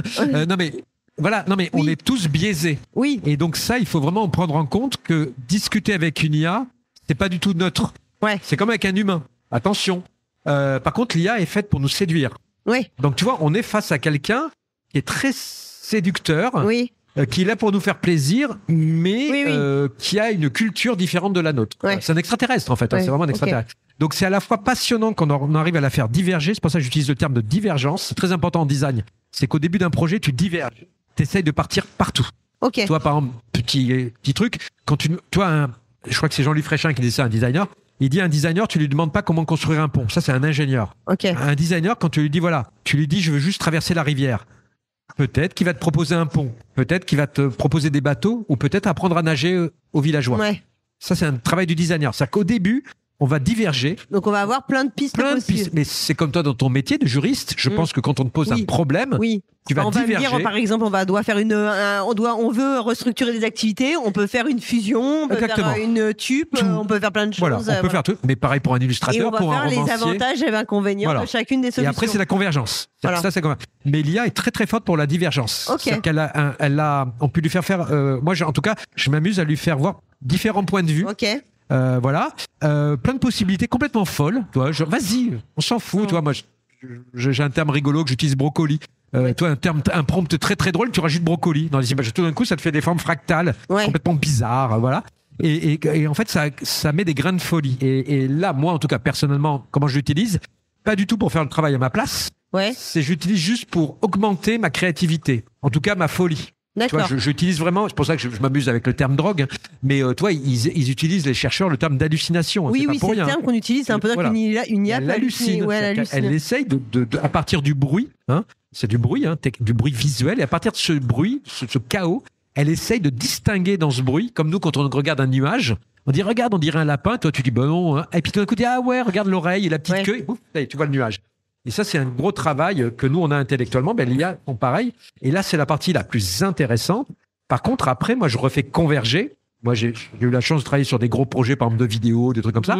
Et après, on dit, OK, la solution la plus intéressante, par exemple, sur un jeu, la solution la plus intéressante, je dis n'importe quoi, c'est d'utiliser des allumettes. Voilà, pas pourquoi. Maintenant, la question c'est alors on fait des vraies allumettes, on fait des fausses allumettes, on fait des micados, je dis n'importe quoi, on prend des baguettes de nourriture asiatique, je sais pas, mais en tout cas c'est ça qui nous intéresse. Et après on trouve une solution qui peut être faite en IA ou pas. Voilà. Ok. Et en gros, l'avantage, c'est pas, tu vois, par exemple, les gens, tu vois, moi, j'ai travaillé avec des philosophes et des trucs comme ça. Il y a les mauvais philosophes qui sont très inquiets parce qu'en fait, pipoter, l'IA, elle sait le faire. Je suis méchant, hein, mais c'est ça. Hein, toi, ou les politiciens, c'est les discours qui veulent rien dire. Allez, ChatGPT est super fort pour faire un discours, on ne pourra pas t'attaquer. Ouais. Tu dis à la fois le contraire et l'inverse de ce que tu as dit. Contraire, avec des éléments de langage. Éléments de langage, tout va bien. Et je pense que d'ailleurs, je pense que c'est pour ça que ça va se durcir en politique ou dans les alors peut-être les réseaux sociaux, ils sont aussi pour beaucoup, mais tout d'un coup, il faut avoir des positions un peu plus radicales pour prouver que tu es un humain, entre guillemets, voilà. Et sinon, tu dis oui, toi, les Bayrou, allez, on est en 2025, fin avril 2025. Centriste, voilà. Les discours, c'est du ChatGPT. Mais même Macron, je ne veux pas faire politique, mais quand tu écoutes les discours, vraiment, tu les analyses, tu dis, OK. Ça pourrait être écrit par ChatGPT. D'ailleurs, je pense que les rédacteurs, parce qu'il est aidé par des gens qui écrivent, ils donnent les directions, enfin, ils ont des gens qui écrivent les discours, eux, ils vont se faire remplacer par ChatGPT. Tu vois, les gens de Sciences Po, tu vois, j'enseigne en Sciences Po des fois, mais il y en a certains, je dis Sciences Po, qui tu veux, mais qui sont très très forts pour ça, en fait, qui mettent des éléments de langage et tout. ChatGPT ou autre, je peux le faire à leur place. Tu peux le faire, là tu peux le mécaniser. Et c'est étonnant, parce que tu dis, mais ça demande beaucoup de connaissances. Non. Toi, j'ai vu une statistique, nous dans notre vie, toi peut-être un peu plus, mais on lit, on voit 2 milliards de mots dans notre vie. Une IA de base, texte, elle voit 600 milliards de mots. Donc on n'est pas à la même... elle a tout lu. Tu vois ce que je veux dire? Alors bien sûr, les mots se répètent, mais elle a vu vraiment 300 milliards de fois plus que toi. Enfin, je sais plus les stats, voilà. Mais en fait, c'est énorme. Donc, on n'est pas dans la même catégorie. Tu peux pas lutter.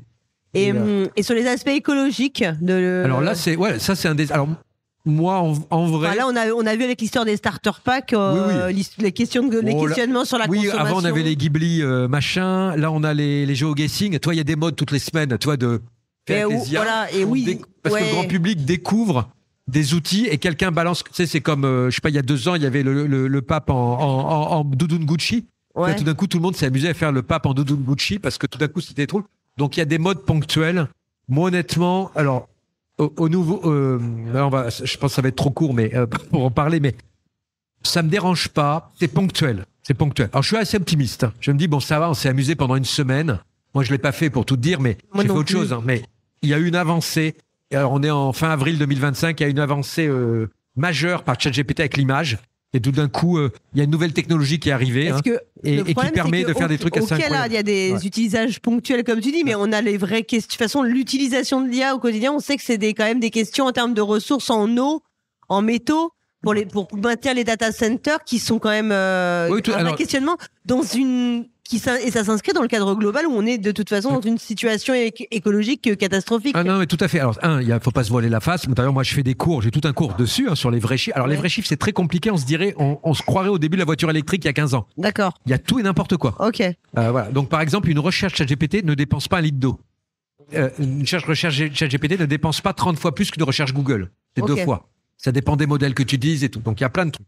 Alors, première chose qui coûte beaucoup, beaucoup d'électricité. Par exemple, toi, Midjourney, qui est le principal en IA, image, c'est 9 mois de calcul pour passer de la version 6 à la version 5, ou le contraire. D'accord? Donc ça dépense des millions d'euros d'électricité.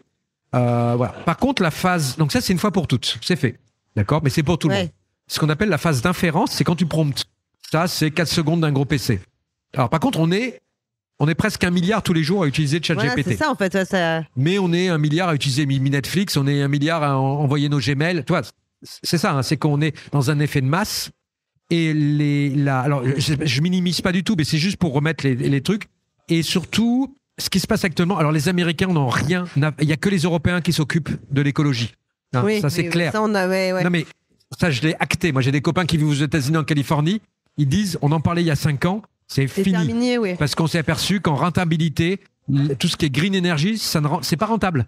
Bah oui, de base, c'est comme la sécu, c'est pas rentable. Tu vois, il y a des domaines, l'éducation, ce n'est pas rentable. Non, mais c'est pas fait pour l'être. C'est pas fait pour. Non, mais tu dis, bah oui, c'est pas rentable. C'est comme si je fais un jeu de rôle. Toi, je reviens à mon petit domaine.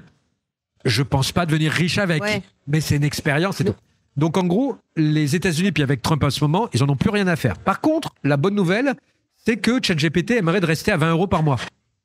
Et si tu peux diviser par 10 la consommation d'électricité, eux, ils resteront toujours à 20 €. Tu vois. Donc, en gros, en ce moment, aux États-Unis, ce qui se passe, c'est que les ingénieurs... Toi, on est arrivé honnêtement à un niveau, honnêtement, pour le domaine textuel assez haut. on est un domaine, honnêtement, professionnellement. Ouais. Je veux dire, tu peux générer des textes, toi, parce que tu as testé juridique. Honnêtement, tous les textes techniques et tout, même de traduction, c'est à super haut niveau. C'est pas qu'on ait un plafond de verre, mais on dit, voilà, il y a pour plein d'usages, c'est satisfaisant. Donc maintenant, les ingénieurs et les mathématiciens qui travaillent dessus, on consigne de trouver des algorithmes économes en énergie. Pas du tout pour la planète, hein, ils s'en foutent. Non, c'est ça. Mais le pour des porte-monnaie. raisons de rentabilité, pour augmenter la rentabilité. Voilà. Ouais. Parce que là, on est à un moment, on était dans une bulle, on est vraiment dans une bulle. Et là, maintenant, les investisseurs disent, OK, Coco, tu as dépensé 100 millions. J'aimerais bien maintenant mes 100 millions les récupérer à un moment donné. Tu vois, voilà, je t'ai donné 200 millions, t'en dépenses 300. Voilà. Donc là, on est top là. Autre source intéressante, les Chinois, pour des raisons d'embargo technique sur des processeurs, on arrive à développer. En gros, ils n'ont pas le droit d'avoir des processeurs aussi puissants que les Américains. Les chercheurs, les scientifiques chinois ont réussi à développer des systèmes qui dépensent beaucoup moins d'énergie, 50 fois moins. Alors peut-être 50 ou 20 fois moins, mais en tout cas, ils dépensent, parce que c'est en open source, donc on peut voir les documents, hein, c'est transparent. Ils ont trouvé des techniques dépensant beaucoup moins d'énergie. D'accord ? Donc ça, c'est plutôt la bonne surprise de nos amis chinois par rapport à des contraintes. Ils ont dit, nous, on n'a pas les processeurs aussi puissants. Par contre, on veut faire aussi bien que les Américains.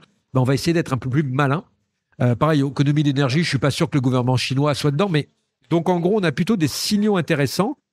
Par contre, le signaux pas très cool, c'est que les Américains sont dans une course quand même contre les Chinois à la puissance, à la suprématie IA, tu vois, en estimant que c'est une guerre. Hein. Ils sont en guerre, hein, et les Chinois aussi, c'est en guerre. Hein. Comme la course à la Lune. Exactement, on est dans la course à la Lune, c'est plus les Russes. Et donc là, toi, la course à la Lune, au niveau de la dépense, la NASA avait carte blanche ou carte bleue ouverte, je sais pas comment on appelle ça. Crédit non-stop, on s'en fout. Et en ce moment, sur les IA, c'est ce qui m'inquiète le plus, c'est ça. Mais moi, honnêtement, je pense qu'économiquement, les Américains vont se calmer parce que quand même, ils sont en business. Tu vois, c'est dans un état profondément capitaliste et si c'est pas rentable, à un moment donné, ils vont arrêter. Tu vois. Donc ça, c'est plutôt ça. Et surtout, il y a l'open source. Donc en fait, moi, par exemple, j'ai 3 petites IA, des IA qui me font des images proches de Midjourney, hein, qui sont installées sur ma machine. Et là, c'est mon utilisation personnelle. C'est mon électricité. Et là, tu disais, tu remettais en open source, c'est ça ce que tu crées ? Oui, en open source, en fait, c'est un système qui permet de se diffuser où tu veux. Tu peux l'installer. C'est un petit peu technique au début, mais tu peux installer un grand nombre d'IA sur sa propre machine. Et donc là, tu gères ta dépense. C'est ton électricité. Donc là, tu es au courant. Parce que tu vois, quand tu utilises ChatGPT, tu n'es pas au courant de l'électricité que ça dépense. Si tu étais à côté du serveur qui monte à 115 degrés à côté de toi, tu dirais waouh, tu vois. Ou quand ton PC commence à souffler, toi, tu dis waouh, qu'est-ce qui se passe ? Et tu as note d'électricité. Tiens, j'ai doublé ce mois-ci. Là, tu le sens presque physiquement. Là, c'est intéressant. D'ailleurs, c'est même des exercices qu'on fait avec les étudiants. On leur fait sur un vieux PC tourner des IA textuelles et tout d'un coup, elle chauffe. Le PC physiquement chauffe. Donc pour pour comprendre empiriquement. Exactement, par physiquement et empiriquement, que ça dépense de l'énergie. Et ça, c'est intéressant. Et d'ailleurs, c'est un des gros trucs. ChatGPT et Midjourney veulent surtout pas que ça soit installable localement. Parce que d'abord, ils perdraient leur business, ils veulent que ce soit un abonnement. Eux, ils veulent que ça soit en ligne. Alors qu'ils pourraient, tu peux installer en fait un ChatGPT local, c'est techniquement possible, mais ils veulent pas. Donc, en gros, en ce moment, il y a une grosse bagarre, je ne vais pas rentrer dans la technique, mais entre l'open source et les sources fermées, c'est du pur business. Mais actuellement, l'open source gagne. Et normalement, ils vont gagner parce que, en gros, je dis n'importe quoi comme chiffre, mais c'est 500 contre 5 millions. Donc, à un moment donné, même si c'est 500, ils sont brillants, face à 5 millions, c'est beaucoup plus que 5 millions de chercheurs dans le monde sur les IA. C'est énorme. Et justement, tu as l'Inde et la Chine qui s'y mettent. Et l'Inde, ils rigolent pas en maths. C'est des maths. Et la Chine non plus. Donc en face, tu as du lourd. Et je pense que ça va se stabiliser parce que moi, j'ai vu l'arrivée du net. C'était pareil. Moi, j'ai vu l'explosion de la bulle Internet en 99. C'était n'importe quoi au début d'Internet. Tout était gratuit. On pouvait faire des sites web très chers. En fait, aujourd'hui, on est dans une phase un peu d'open bar, quoi. C'est open source, open bar. On est open bar et c'est le seul avantage que je vois au capitalisme. Voilà. Non, mais honnêtement, c'est qu'à un moment donné, il faut que ça soit rentable. Et que c'est ça qui va réguler. En fait, c'est pas les considérations éthiques, c'est plus les considérations financières. L'éthique, là, voilà. Mais en vrai, le problème, c'est finalement, c'est quand même le capitalisme le fond du problème. Comme d'habitude, j'allais te dire. Mais c'est pour ça qu'à un moment donné, tu vois, moi j'ai vécu plusieurs bulles, entre guillemets, et la bulle des réseaux sociaux, la bulle de Internet, le début des sites web. Et à chaque fois, il y a du business en face. Et à un moment donné, les investisseurs, en vrai, te disent maintenant, tu me rembourses. Mais c'est eux qui régulent, en fait. Ça se régule. Tu vois, et aux États-Unis, on rigole pas avec l'argent. Tu vois, Trump, d'ailleurs, il s'est calmé sur ses taxes et compagnie, parce que tout d'un coup, la bourse s'effondre. Ouais. Et là, il y a eu dû avoir 2-3 coups de fil. Hein, oui. Qui ont fait, on va arrêter de déconner. Ouais. Enfin, c'est ça. Donc c'est pour ça que là, c'est d'une manière très cynique. Hein. Ouais. Mais quand même, moi, je discute avec pas mal de gens, et surtout les gens aux États-Unis. Même les Français sont conscients que là, en tout cas, parler d'éthique, parler d'écologie, ça marche pas. Ok. Tu vois, c'est malheureux. Hein. C'est terrible. Ouais. C'est terrible, on est d'accord. C'est atroce, c'est quand même un aveu d'échec quand même. Voilà. Mais par contre, on va y arriver par le business. Ok. Très bien. Et donc après, et je pense que ça va, honnêtement, maintenant, ce qui se développe beaucoup, c'est les SML, donc LLM. C'est Large Language Model, c'est large, tu vois. Okay. Et maintenant, il y a les SLM, Small Language Model, pour que ça puisse tourner sur ton téléphone. Parce que le but, c'est d'installer toutes ces IA sur ton téléphone. Et le téléphone, à un moment donné, au niveau énergie, c'est tout petit. C'est pas possible, ouais. C'est pas possible. Donc, en gros, le cahier des charges des développeurs, c'est, écoute, Coco, ou cocotte, comme tu veux. Je sais pas si ça se dit, mais voilà. Non, mais tu dois te débrouiller à ce que ça tourne, que ça rentre dans cette petite boîte. Okay, voilà. Donc moi, je suis plutôt enthousiaste là-dessus. Alors, enthousiaste très cynique, hein. Voilà. Ouais. Attention, hein, on est du business. Mais c'est vrai que moi, toi, j'ai eu plein de discussions. La réflexion sur les IA, pourquoi moi j'y vais, c'est que si tu vas pas, d'autres ils vont y aller pour toi. Je veux dire, tu vas pas pleurer après. Enfin, tu vois, je veux dire, de refuser catégoriquement. Alors, moi, par exemple, toi, je fais du pliage papier, hein. Je fais des cocottes en papier, hein, des fois. Donc là, les IA, tu vois, je veux dire, j'en ai pas besoin. J'ai pas besoin d'électricité. Enfin, j'ai ma découpeuse laser. J'ai besoin quand même des fois d'électricité. Ouais. Mais je peux me débrouiller sans, tu vois. Et je serais graphiste même s'il n'y avait pas le numérique ni rien. J'adore ça, c'est vraiment ma passion. Et donc là-dessus, je suis pas inquiet. Enfin voilà. Par contre, ça va faire des gros bouleversements dans la société. Tu vois, même encore plus que le web. L'arrivée du web, hein, ou l'arrivée d'Internet, ou le numérique en général, a fait des gros bouleversements. Il y a des métiers qui ont disparu. Hein. Je sais pas, les gens ont l'impression une mémoire courte, tu vois. Mais il y a des métiers où l'arrivée de la photographie et les peintres, les portraitrices du 19e siècle ont disparu. Toi, le théâtre a dû se réinventer avec l'arrivée du cinéma. Tu vois, il y a eu des périodes super dures, tu vois, de dépression en fait. Tu vois. Le problème après, c'est que quand des métiers deviennent des métiers avec des conditions sociales pires en fait. Enfin, oui, c'est ça. Parce que le problème, c'est l'ubérisation. En fait, c'est-à-dire que on pourrait se dire, ce serait très bien si ça enlevait des métiers pénibles pour que les gens puissent faire des trucs bien, comme être dans apprendre, lire, regarder des films. Sauf qu'en fait, en réalité, tu te retrouves aussi avec des gens qui vont avoir des métiers, métiers pénibles en fait. C'est un métier pénible remplace un autre métier pénible. Ouais, en gros, on est esclave en fait. Enfin, donc en gros, alors moi, mon côté optimiste, c'est dire, voilà, le temps qu'on va libérer, c'est ce qui s'est passé à l'arrivée de l'écriture. On a libéré notre cerveau qui apprenait par cœur pour développer des notes idées. Pour moi, j'ai un temps de cerveau disponible assez limité. En fait, ce que je faisais, par exemple, pour mes tâches administratives, si je peux les automatiser, mais tout de suite, je signe. Moi, j'ai un copain à l'arrivée de Midjourney qui travaille dans une grande agence. Il m'a dit, c'est simple. Même à 10 000 €, je le prends. Je lui ai dit, si tu veux, tu peux te taire parce que moi, 10 000 €, je peux pas payer par mois. Ouais. Mais il m'a dit, moi, ça me libère tellement de temps dans mon travail pour être créatif que tous les trucs de déclinaison. Par exemple, l'IA est très très forte pour faire des déclinaisons. Ouais, je fais un portrait, n'importe quoi. Je fais un logo, un truc comme ça. Je lui dis, fais-moi 50 déclinaisons avec des plumes, du vert, de la guimauve, en version gothique, en version machin.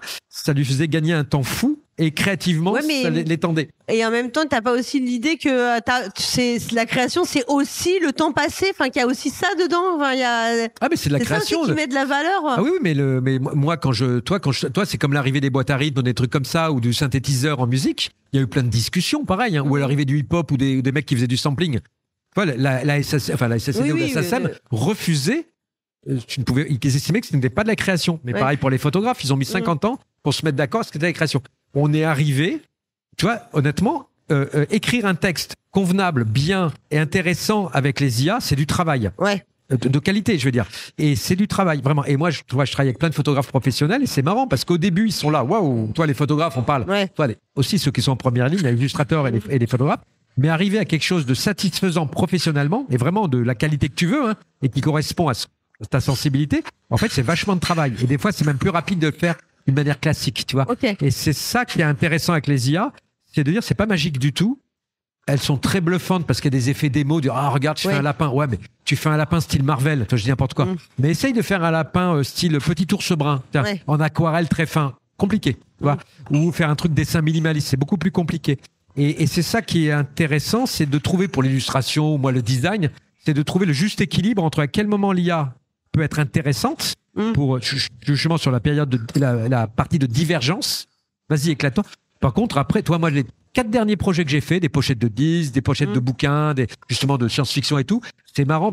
Et je vais terminer là-dessus, mais mes premières propositions, je les ai faites à Nia, en prévenant le client. On dit, voilà, j'ai fait des tests et tout. On se met d'accord sur une ligne directrice. Ben, j'ai tout refait à la main. Ok. Mais vraiment, tout parce qu'en fait, là, je maîtrise et surtout, je sais où je vais. Ok. J'ai un peu d'expérience et je dis, bon, bah, ça, en gros, refaire ça à la main, entre guillemets, tu vois, mais c'est pareil pour en photographie, en musique, en tout, tu vois. Une fois que tu as exploré plein de pistes, tu dis, ok, moi, je veux le faire, je sais pas, le style free jazz dans ce style, tu vois, par exemple, n'importe quoi. Bah, en fait, je suis musicien professionnel, bon, bah, c'est bon. Ouais.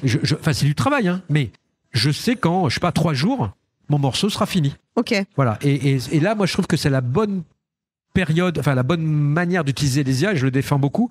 C'est juste il faut l'utiliser pour ce qu'elle sait faire, diverger, partir en folie. D'ailleurs, c'est pour ça que j'aime pas les dernières IA qui sont trop standardisées. Ouais. Tu vois, qui te font des trucs standards, nickel, images photographiques et de publicité, toi, très esthétique publicitaire. Tu vois, par exemple, ça fait des super pubs pour des voitures ou des parfums, puisqu'ils se ressemblent toutes. Ouais. Par contre, dès que tu veux faire un truc un peu différent, là, tu fais ah ouais, plus compliqué que prévu. Ouais. Tu vois, et là, moi, c'est sur le retour que j'ai, voilà. Donc, et donc, c'est pareil pour le jeu, tu vois. J'ai essayé, là, j'ai une petite discussion avec Bruno Fiduti, là, il faudrait que je revoie avec lui. Mais elle est super. Une fois que tu as ta règle et ta mécanique de jeu qui est là pour te la challenger et te proposer des variantes. Par contre, pour te créer ex nihilo, une mécanique de game design, elle en est incapable. Ok. Voilà, ça j'ai testé. Hein. C'est pas fun. Ouais. Parce que le fun, il vient de l'humain. Ah bah ça, dans le genre humain, non mais tu vois, c'est vraiment. D'ailleurs, il n'y a pas de règle hein, sur le fun. Il n'y a pas une équation. Oui, non, c'est pas égale x2 moins y3. Voilà. C'est quelque chose d'un peu magique, d'un peu irrationnel aussi. Et c'est pour ça que je pense que le game design et des choses comme ça peuvent se rationaliser, mais l'étincelle, du départ, la mécanique, humaine. Tu vois. Qui dit ah mais putain ça, toi il y a des trucs improbables dans les jeux, tu vois, comme le truc là de rencontre cosmique où dire t'as qu'une minute pour te mettre d'accord. Mais ça, c'est pas une IA qui te l'a trouvé. Okay. C'est quelqu'un qui se pense en jeu, a dû tester. Il y a quelqu'un qui a dit, en fait, qui a fait du metagame, enfin, toi, qui est sorti du cercle magique, voilà, et qui a fait ça, et qui, tout d'un coup, quelqu'un l'a rationalisé, a dit, je le rajoute dans la règle. Et il y a des milliards d'exemples, hein, sur tous les grands jeux. Tu dis, pourquoi ce jeu marche plus? C'est cette étincelle-là qui fonctionne. Il y a toi, Eric Lang, par exemple, toi, tu l'as interviewé avant, il a quand même un don, ou Rob Davio, tu vois, des trucs comme ça. C'est des gens, ou tout le monde, ou comment, l'auteur de Seven Wonders, c'est Antoine Boza. Antoine Boza. Voilà, honnêtement, Antoine Boza, il fait pas beaucoup de jeux, mais c'est des cartons à chaque fois. Tu vois, tu dis, mais voilà, c'est qu'il a dû le peaufiner, il a dû le. Excuse-moi, Antoine. Mais il a vraiment. Non, mais c'est des gens, tu vois, ils sortent de l'ordinaire et eux, je suis pas inquiet avec l'IA. Par contre, leur jeu, tu vois, quand tu as fait Seven Wonders, faut moins une déclinaison pour 10 joueurs, fais moins une déclinaison pour 2 joueurs, toi, le duel qu'ils ont fait. Je pense que l'IA peut être utile. Par contre, c'est eux qui décident après. Et ça, c'est très fort. Toi, ou fais-moi, tu vois, moi, sur mon jeu, par exemple, il y a pas mal de potions magiques. Invente-moi des potions. Je lui ai écrit 10 potions. Et après, je lui ai dit, tu peux me faire des nouvelles potions en lui donnant des guides. Et en fait, il m'en crée 50. Et sur les 50, il y en a 5 qui sont super drôles. Et je dis, ah ouais, j'y avais pas pensé. Par contre, c'est moi qui dis que c'est intéressant.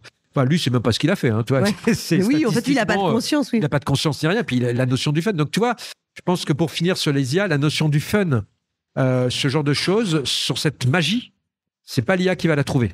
C'est l'humain qui va dire, tiens, là, c'est intéressant. Là, c'est intéressant. Voilà, c'est intéressant. Par contre, c'est vrai qu'il y a d'autres systèmes qui peuvent s'automatiser. Les variantes, tu vois, en gros, toi, par moi, en design, souvent, on va dire, tiens, tu peux me faire des variantes de ce logo, des variantes de cette image. Là, honnêtement, souvent, tu donnes ça à des assistants ou des assistantes. Toi, c'est les premiers jobs que j'ai eus, moi aussi. C'est-à-dire que le logo est fait. Par contre, il faut décliner en identité visuelle ce logo c'est là qu'on va avoir, sur de la moquette, sur un poster, comment je fais. Et là, il y a moins de boulot. Ça, c'est clair. Ça, c'est clair. Et en plus, malheureusement, c'est le petit boulot. Tu vois. Donc, c'est pas les...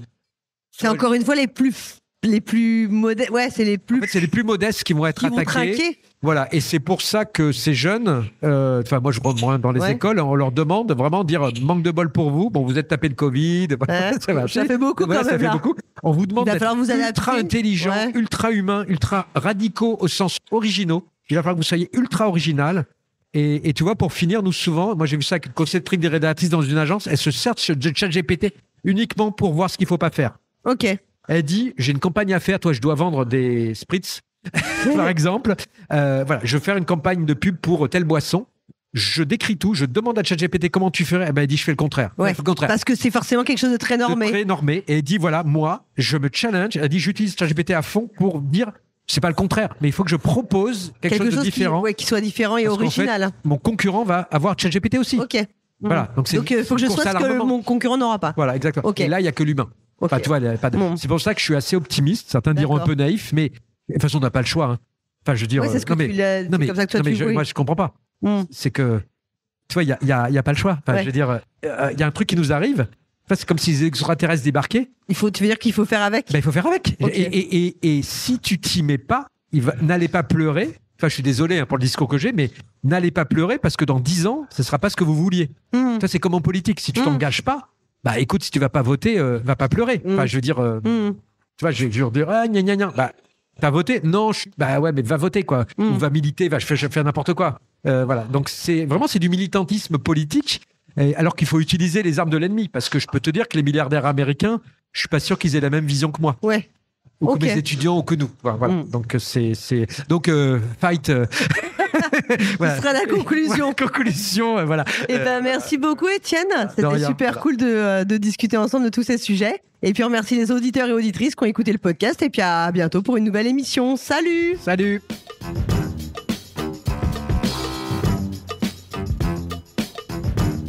Cette interview, enregistrée en présentiel le 28 avril 2025, est produite par Paul Gara et Hammer. Toutes les informations utiles et les titres des jeux abordés dans cette émission figurent dans le billet de cet épisode sur notre site lepointdepolgara.fr en un seul mot. Ce podcast est totalement indépendant. Son contenu est libre et non sponsorisé. Retrouvez-nous sur les réseaux sociaux, Facebook, X, Blue Sky ou Instagram sur le compte de Paul Gara. Et surtout, venez discuter de cette émission et de tout autre sujet sur le serveur Discord du podcast. Merci d'avoir écouté Le Point de Paul Gara et à très bientôt pour une prochaine émission.